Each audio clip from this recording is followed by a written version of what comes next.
भारत पाकिस्तान बीचको अहिलेको द्वन्द्वको मूल कारकका रूपमा रहेको पहलगाम आतंककारी आक्रमणमा नेपाल प्रत्यक्ष प्रभावित राष्ट्र हो। 26 जनाको ज्यान लिने गरी गत अप्रिल 22मा भएको उक्त आक्रमणमा आमा र बहिनी ज्वाइँ सहित कश्मीर घुम्न गएका 27 वर्षीय सुदीप नेउपाने पनि मारिएका थिए।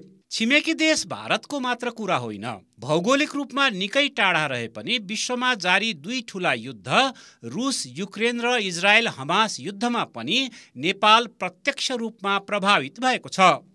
सन् 2023 को अक्टोबर 7 मा प्यालेस्टिनी लडाकु समूह हमासले दक्षिणी इजरायलमा गरेको आक्रमणमा 10 नेपाली विद्यार्थी मारिएका थिए भने विपिन जोशी अहिले पनि हमासको नियन्त्रणमा रहेका छन्।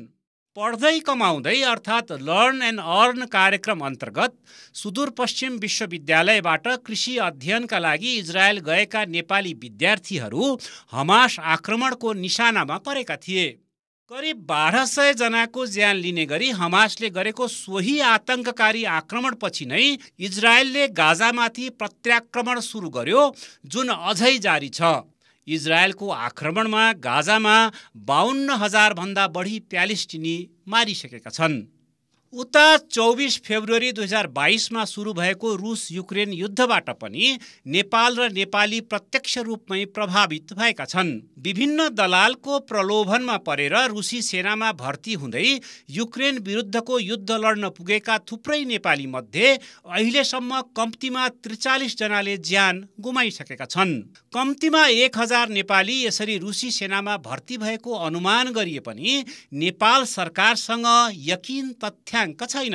रुसी सेनामा भर्ना भएर युक्रेन विरुद्ध लड्न पुगेका मध्ये कम्तीमा 7 नेपालीलाई युक्रेनले युद्धबन्दी बनाएको छ र ती अझै रिहा हुन सकेका छैनन्। रुस युक्रेन युद्धले विश्व अर्थतन्त्र र खाद्यान्न आपूर्ति श्रृङ्खलामा पनि निकै ठूलो असर पारेको छ।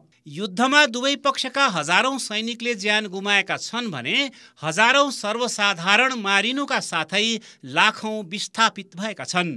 विश्वमा जारी दुई ठूला युद्ध इजरायल हमास र रुस युक्रेन युद्धबाट नेपालीहरू प्रत्यक्ष प्रभावित भइरहँदा परमाणु हतियार सम्पन्न दुई छिमेकी बीच युद्ध सुरु भएको अवस्थामा स्थिति थप जटिल हुनेछ। कान्तिपुर समाचारका लागि हरहरि उपाध्याय।